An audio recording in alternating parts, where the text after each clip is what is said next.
मन राम नाम तूगा, रे मन राम नाम तूगा। राम नाम से पाप कटत है, करते करते सुख पाओ। रे मन राम नाम तूगा, रे मन राम नाम तूगा। राम नाम से पाप कटत है, करते करते सुख पाओ। रे मन राम नाम तूगा, रे मन राम नाम तूगा।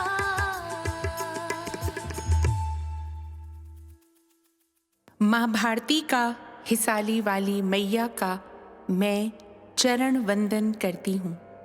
पावन चिंतन धारा आश्रम की ओर से आप सभी को जय सिया राम। दुख में भी कैसे हंसते हुए हमारे प्रभु ने जीवन की सारी चुनौतियों का सामना किया, इसका प्रत्यक्ष प्रमाण है ऋषि वाल्मीकि कृत रामायण का अरण्य कांड। मैं आपको यही अरण्य कांड यथा रूप सुनाती हूँ, आप बस मन लगाकर सुनते जाइए। ओम श्री गणेशाय नमः। ओम श्री सरस्वते नमः। ओम श्री हनुमते नमः। ओम श्री गुरुवे नमः। श्री सियावर राम शरणागतम्। श्री सीताराम चंद्राभ्यां नमः। 22वां सर्ग। 14,000 राक्षसों की सेना के साथ खरदूषण का जन स्थान से पंचवटी की ओर प्रस्थान। शूर्पणखा द्वारा इस प्रकार तिरस्कृत होकर शूरवीर खर ने राक्षसों के बीच अत्यंत कठोर वाणी में कहा, बहन, तुम्हारे अपमान के कारण मुझे बेतरह क्रोध चढ़ आया है। इसे धारण करना या दबा देना उसी प्रकार असंभव है जैसे पूर्णिमा को प्रचंड वेग से बढ़े हुए खारे पानी के समुद्र के जल को, अथवा यह उसी प्रकार असह्य है जैसे घाव पर नमकीन पानी का छिड़कना। मैं पराक्रम की दृष्टि से राम को कुछ भी नहीं गिनता हूँ, क्योंकि उस मनुष्य का जीवन अब क्षीर्ण हो चला है। वह अपने दुष्कर्मों से ही मारा जाकर आज प्राणों से हाथ धो बैठेगा। तुम अपने आंसुओं को रोको और यह घबराहट छोड़ो। मैं भाई सहित राम को अभी यमलोक पहुंचा देता हूं। राक्षसी, आज मेरे फरसे की मार से निष्प्राण होकर धरती पर पड़े हुए राम का गरम गरम रक्त तुम्हें पीने को मिलेगा। खर के मुख से निकली हुई इस बात को सुनकर शूर्पणखा को बड़ी प्रसन्नता हुई।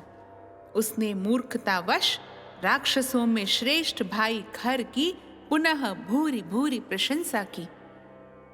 उसने पहले जिसका कठोर वाणी द्वारा तिरस्कार किया और पुनः जिसकी अत्यंत सराहना की, उस खर ने उस समय अपने सेनापति दूषण से कहा, सौम्य, मेरे मन के अनुकूल चलने वाले, युद्ध के मैदान से पीछे न हटने वाले, भयंकर वेगशाली, मेघों की काली घटा के समान काले रंग वाले, लोगों की हिंसा से ही क्रीड़ा विहार करने वाले तथा युद्ध में उत्साह पूर्वक आगे बढ़ने वाले 14 सहस्त्र राक्षसों को युद्ध के लिए भेजने की पूरी तैयारी कराओ।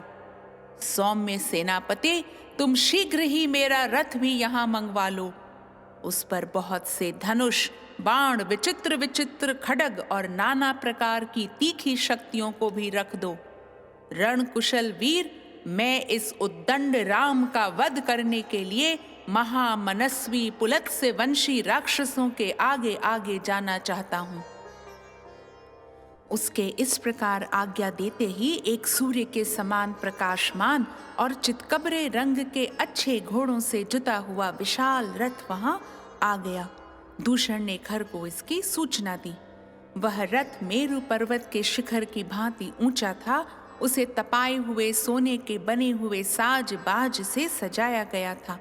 उसके पहियों में सोना जड़ा हुआ था। उसका विस्तार बहुत बड़ा था। उस रथ के कुबर वैदूर्य मणि से जड़े गए थे। उसकी सजावट के लिए सोने के बने हुए मत्स्य, फूल, वृक्ष, पर्वत, चंद्रमा, सूर्य, मांगलिक पक्षियों के समुदाय तथा तारिकाओं से वह रथ सुशोभित हो रहा था। उस पर ध्वजा फहरा रही थी तथा रथ के भीतर खड्ग आदि अस्त्र शस्त्र रखे हुए थे। छोटी छोटी घंटियों अथवा सुंदर घुंघरुओं से सजे और उत्तम घोड़ों से जुते हुए उस रथ पर राक्षस राज खर उस समय आरूढ़ हुआ। अपनी बहन के अपमान का स्मरण करके उसके मन में बड़ा अमर्ष हो रहा था। रथ, ढाल, अस्त्र शस्त्र तथा ध्वज से संपन्न उस विशाल सेना की ओर देखकर खर और दूषण ने समस्त राक्षसों से कहा, निकलो, आगे बढ़ो। कूच करने की आज्ञा प्राप्त होते ही भयंकर ढाल, अस्त्र शस्त्र तथा ध्वजा से युक्त वह विशाल राक्षस सेना जोर जोर से गर्जना करती हुई जनस्थान से बड़े वेग के साथ निकली। सैनिकों के हाथ में मुदगर, पट्ट, शूल, अत्यंत तीखे फरसे, खड्ग, चक्र और तोमर चमक उठे। शक्ति, भयंकर, परिध, विशाल, धनुष, गदा, तलवार, मुसल तथा वज्र, 8 कोण वाले आयुध विशेष उन राक्षसों के हाथों में आकर बड़े भयानक दिखाई दे रहे थे। इन अस्त्र शस्त्रों से उपलक्षित और खर के मन की इच्छा के अनुसार चलने वाले अत्यंत भयंकर 14,000 राक्षस जन स्थान से युद्ध के लिए चले। उन भयंकर दिखाई देने वाले राक्षसों को धावा करते देख खर का रथ भी कुछ देर सैनिकों के निकलने की प्रतीक्षा करके उनके साथ ही आगे बढ़ा। तदनंतर खर का अभिप्राय जानकर उसके सारथी ने तपाए हुए सोने के आभूषणों से विभूषित उन चितकबरे घोड़ों को हाँका। उसके हाँकने पर शत्रुघाती खर का रथ शीघ्र ही अपने घर घर शब्द से संपूर्ण दिशाओं तथा उपदिशाओं को प्रतिध्वनित करने लगा। उस समय खर का क्रोध बढ़ा हुआ था। उसका स्वर भी कठोर हो गया था। वह शत्रु के वध के लिए उतावला होकर यमराज के समान भयानक जान पड़ता था। जैसे ओलों की वर्षा करने वाला मेघ बड़े जोर से गर्जना करता है, उसी प्रकार महाबली खर ने उच्च स्वर से सिंहनाद करके पुनः सारथी को रथ हाँकने के लिए प्रेरित किया। इस प्रकार श्री वाल्मीकि निर्मित आर्ष रामायण आदि काव्य के अरण्य कांड में 22वां सर्ग पूरा हुआ। लोकाभिरामं रणरंगधीरं राजीवनेत्रं रघुवंशनाथं कारुण्यरूपं करुणाकरं तं श्रीरामचन्द्रं शरणं प्रपद्ये। 23वां सर्ग। भयंकर उत्पातों को देखकर भी खर का उनकी परवाह नहीं करना तथा राक्षस सेना का श्री राम के आश्रम के समीप पहुंचना। उस सेना के प्रस्थान करते समय आकाश में गधे के समान धूसर रंग वाले बादलों की महाभयंकर घटा घिर आई। उसकी तुमुल गर्जना होने लगी तथा सैनिकों के ऊपर घोर अमंगल सूचक रक्तमय जल की वर्षा आरंभ हो गई। खर के रथ में जुते हुए महान वेगशाली घोड़े फूल बिछे हुए समतल स्थान में सड़क पर चलते चलते अकस्मात गिर पड़े। सूर्यमंडल के चारों ओर अलात चक्र के समान गोलाकार घेरा दिखाई देने लगा, जिसका रंग काला और किनारे का रंग लाल था। तदनंतर घर के रथ की सुवर्णमय दंड वाली ऊंची ध्वजा पर एक विशाल काय गीध आकर बैठ गया, जो देखने में बड़ा ही भयंकर था। कठोर स्वर वाले मांस भक्षी पशु और पक्षी जन स्थान के पास आकर विकृत स्वर में अनेक प्रकार के विकट शब्द बोलने लगे तथा सूर्य की प्रभा से प्रकाशित हुई दिशाओं में जोर जोर से चीत्कार करने वाले और मुंह से आग उगलने वाले भयंकर गीदड़ राक्षसों के लिए अमंगलजनक भैरवनाद करने लगे। भयंकर मेघ जो मद की धारा बहाने वाले गजराज के समान दिखाई देते थे और जल की जगह रक्त धारण किए हुए थे, तत्काल घिर आए। उन्होंने समूचे आकाश को ढक दिया, थोड़ा सा भी अवकाश नहीं रहने दिया। सब और अत्यंत भयंकर तथा रोमांचकारी घना अंधकार छा गया। दिशाओं अथवा कोणों का स्पष्ट रूप से भान नहीं हो पाता था। बिना समय के ही खून से भीगे हुए वस्त्र के समान रंग वाली संध्या प्रकट हो गई। उस समय भयंकर पशु पक्षी घर के सामने आकर गर्जना करने लगे।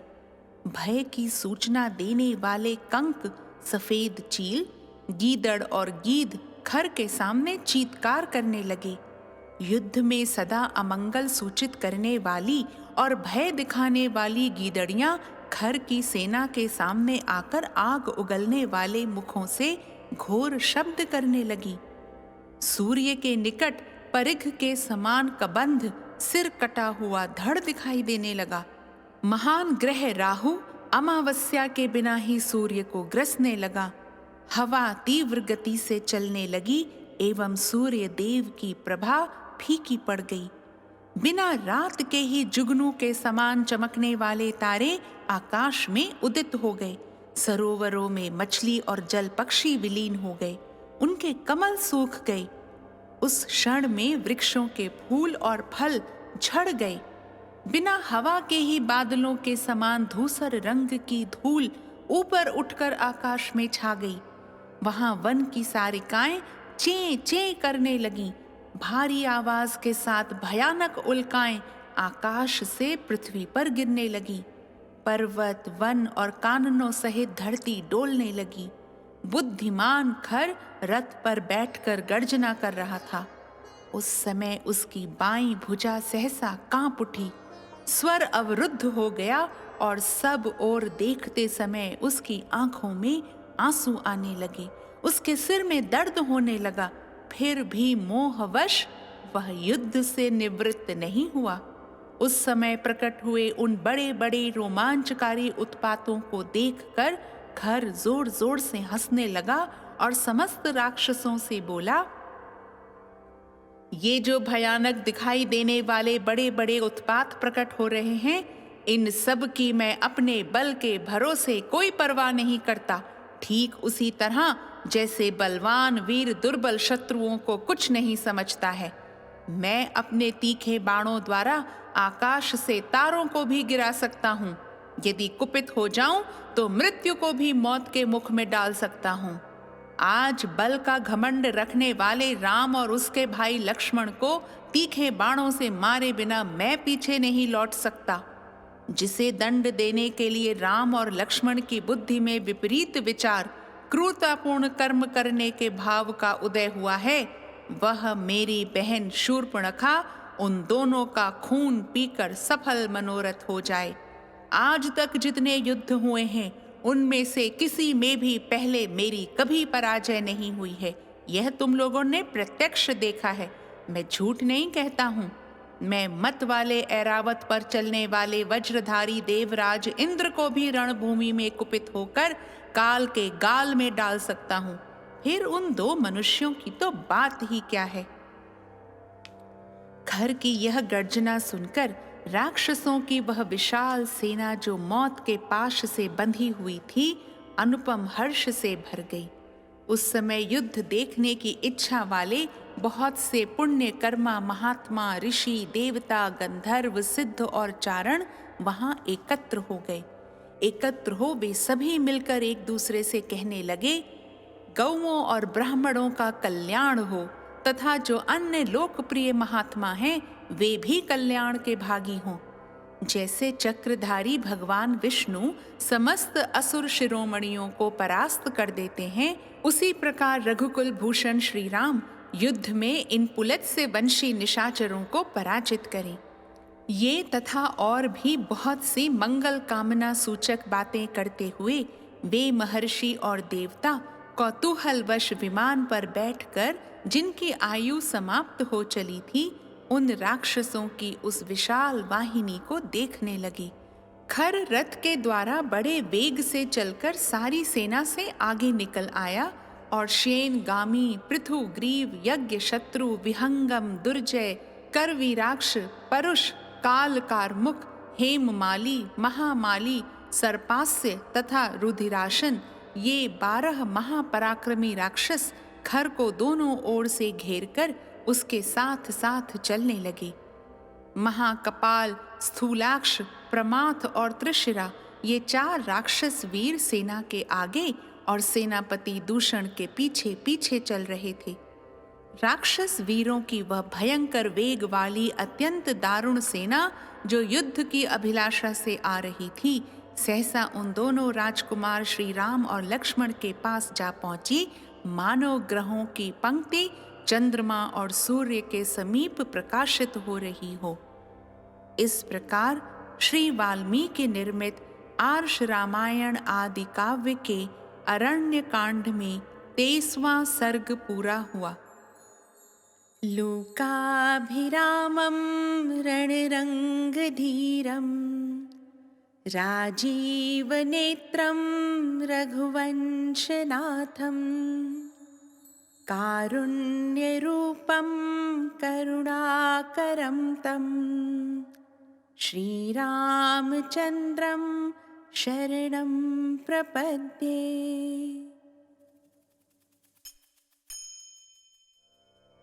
24वां सर्ग।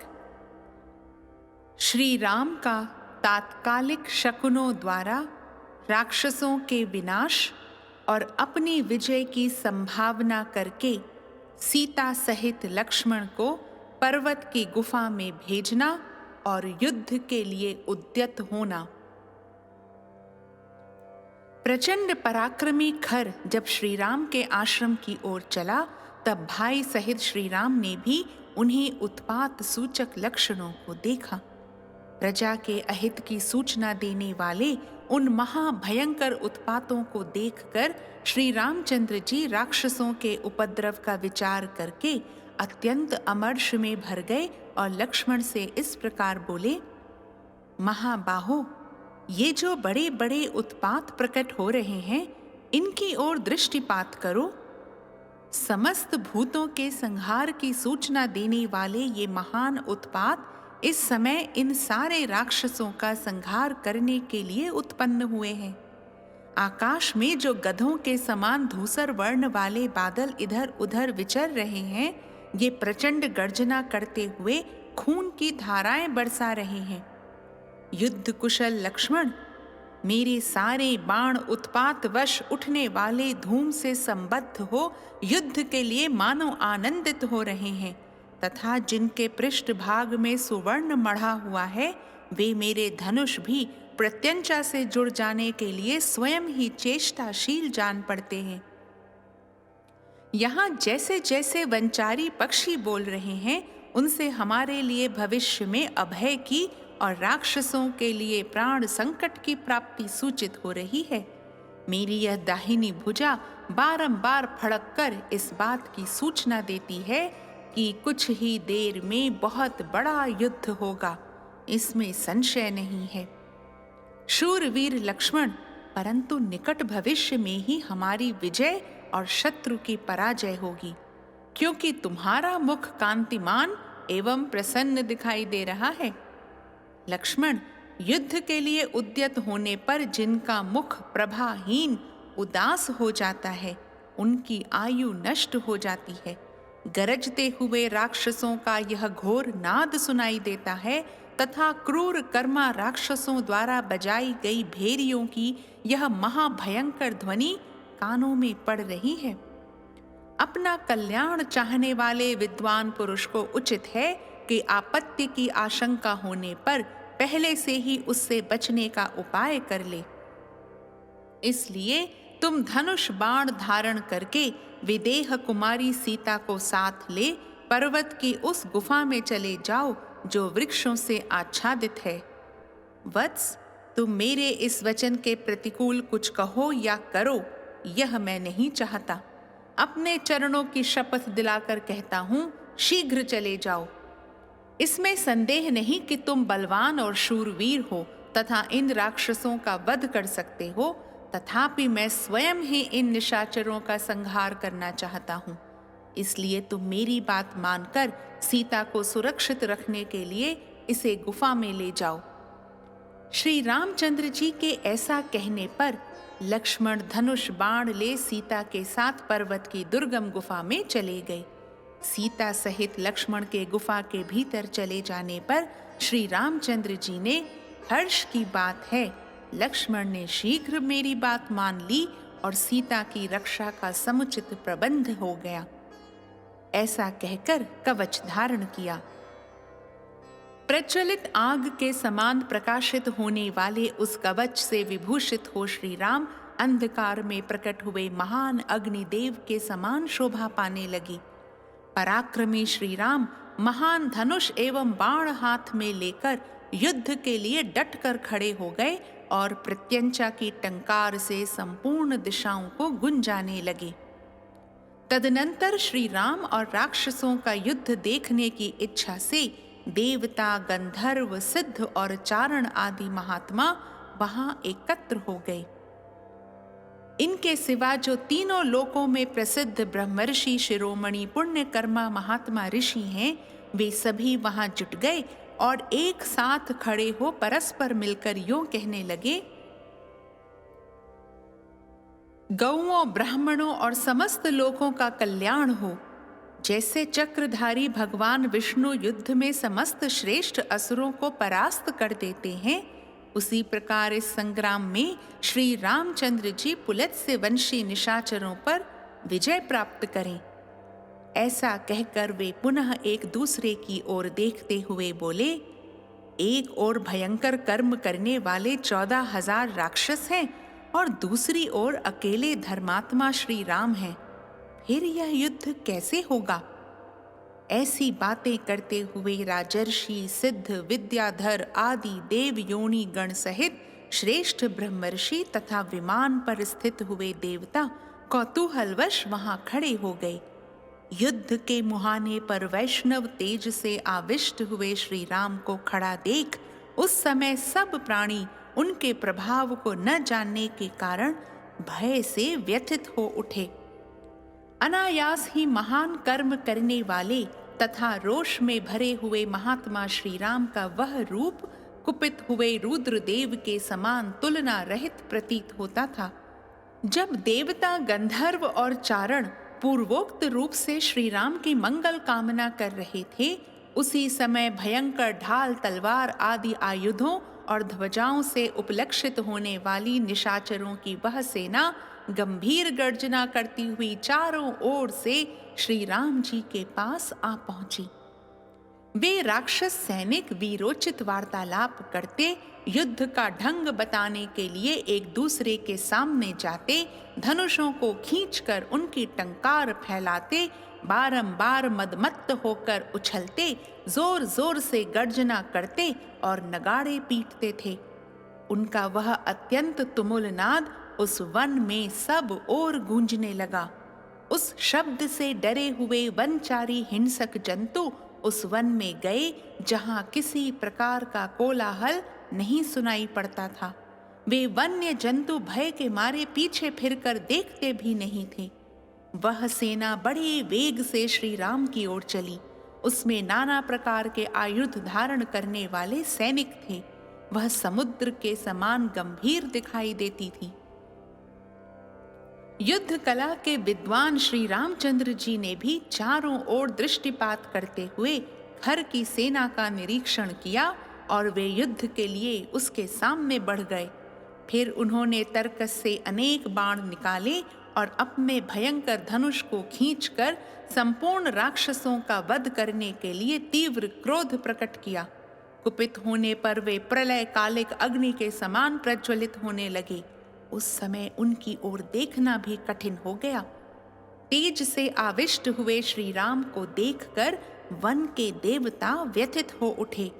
उस समय रोष में भरे हुए श्री राम का रूप दक्ष यज्ञ का विनाश करने के लिए उद्यत हुए पिनाकधारी महादेव जी के समान दिखाई देने लगा।